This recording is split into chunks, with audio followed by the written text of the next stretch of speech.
Hi, I'm Dr. Andrea Labuti, and I'm here to answer the questions that you sent in that you want answers to. Most of these are from parents with children with autism. Some are from adults with autism that want some tips. This particular question is a really important question because so many of us have this question. Dear Dr. Andrea, do you have a video on understanding aggression? My 24-year-old started hitting at age 16, and it's hard on us. We're not sure if he'll hit a stranger. Thank you so much. Any help is much appreciated. Okay, so aggression.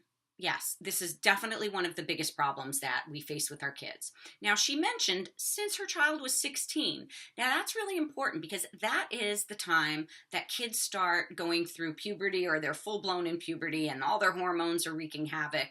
And, aggression and frustration seems to get heightened at this age. So why is it happening? So I can tell you this, it's happening for not just one reason, not just hormones, okay?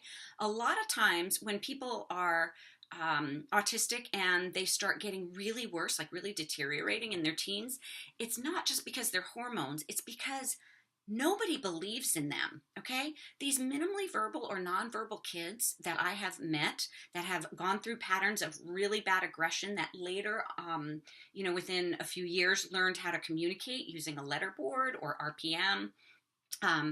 They all said it was because they had no voice. They couldn't let people know that, hey, I'm in here. I get everything that you're telling me, but my body's not cooperating.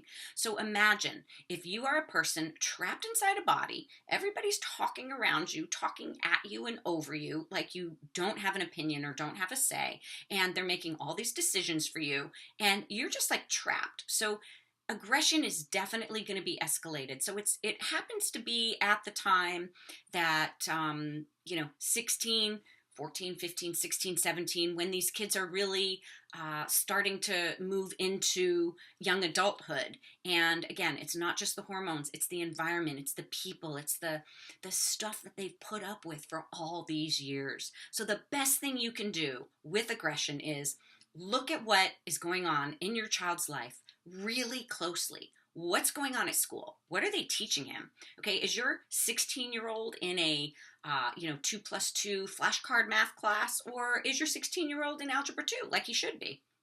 Are the people that are taking care of your children, that are your one-to-ones, that are your aides, are they pushing your child to do things that they think is right for your child, even though your child clearly doesn't want that? For example, being in a certain environment, like an auditorium, in a gymnasium, maybe that's just too sensory overloading. But the aide thinks, no, this person has to be exactly, what his peers are doing. So lots of things to consider, but keep this in mind.